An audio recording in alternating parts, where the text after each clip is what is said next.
All right, so we were nominated for an award, which is, of course, the business under the business impact of the year, and it's a very good one. So, how do you? We'll start with how do you feel? Let's start with that. You were nominated for the MOI Awards. How do you feel? Hmm. Okay, interesting question. So, I mean, I believe it's a great delight for anyone when their works, their impact are recognized, right? So, when you have opportunities like this, I mean, you take it to heart, and it's a way of saying, or it's a way of patting your back and saying, hey, you've not really had a bad day. Come on, I mean, you've done great stuff, right? So, That's good. yeah, that's how I feel. Yeah, how do you feel like that? So I know that for certain, you have over the years built such a huge family on LinkedIn. You've built yourself to become not just only a content creator, but a solid influencer on LinkedIn. So how did that journey start in just few minutes? How did that initiative? Because we have a lot of social media platforms. We have Instagram.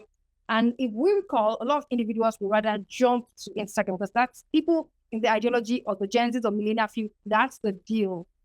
But you have been able Oh to do yeah. something on LinkedIn. How did that start and what's unique about LinkedIn?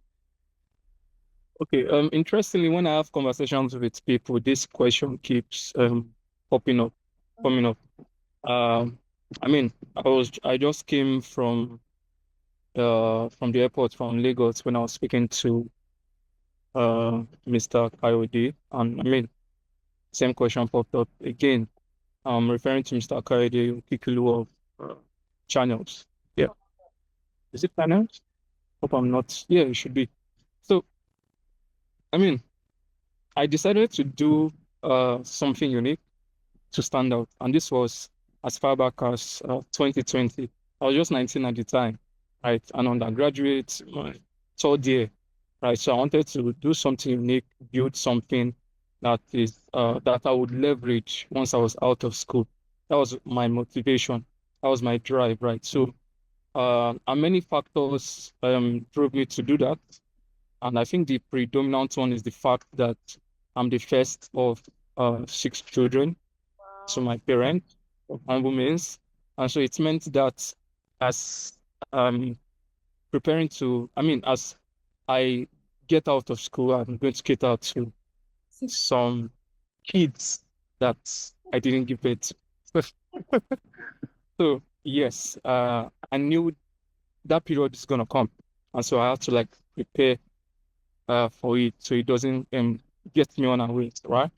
So that was my motivation at the time. And also, in fact, LinkedIn is more appealing than it used to be as at 2020, because then the kind of people that make content on the platform are HR personnel talking about job placement, right? Successful entrepreneurs talking about their ventures, founders that have raised capital and are building in one industry or the other. This is what is obtainable. But now, I mean, we have quite a number of content creators now on LinkedIn posting content. And now young people are stepping up, showing up. At the time, it wasn't so, right? You knew that this place is not for you because, I mean, LinkedIn is the place where you come to seek for job. But for me, I was like, hey, what if I build something I'm going to leverage once I'm out of school? So instead of seeing the downside, I chose to see the upside, the other side of the coin, right? And that's what has played out throughout the years, right? And has led to one of the biggest community, right, in Nigeria, on and even in Africa too. Right? So yeah. Wow, wow, wow, wow.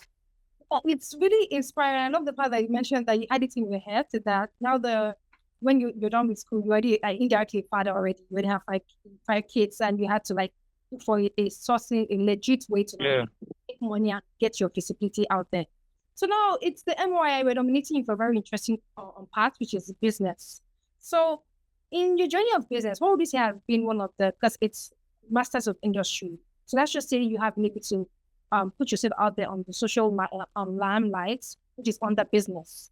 So what would you say is one thing you've learned, one thing you think has built you to be better and you just cannot really feel weak? Yeah. Yeah. I would say relationship. Yeah. Relationship is a currency that you don't buy with money, right? And it's very, very critical, very, very important in the sense that they don't come. So in the sense that it opens a wealth of opportunity for you, right? Like I said earlier, it's a currency that you can buy with plenty. In fact, it's a currency that can even give you many more money than you can ever imagine, right? And one of the critical things I've seen in business is that the relationship you have are leverage to the success that you can get, right? To the milestone that you can get to.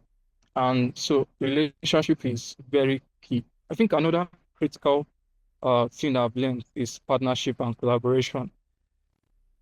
See, there are so many things that you can only do by yourself, but there are definitely uh, greater visions that you can never accomplish on your own. So you need those collaborations, you need those partners, you need those awesome team members, right? That can execute at a superior level. So these two factors for me are like one of the most important. Sometimes it's not even about the idea. Oh, It's not about what you're working on, but it's about the people you're working on. Hiring a great working class asset, I'm to put it that way. And then the relationship that you can be able to leverage. And then you can tie it back to collaborations and partnerships. So these two are great determinants to the level of success you can have in your business. well, that's beautiful. So before we wrap up, you mentioned collaboration. How well has that been for you? How much of a privilege or opportunity? Because I've met people in my field, have met people in diverse field that would say, okay, maybe you're just growing, or maybe you're just this, or maybe you're just average in that field. And like, I don't want collaboration.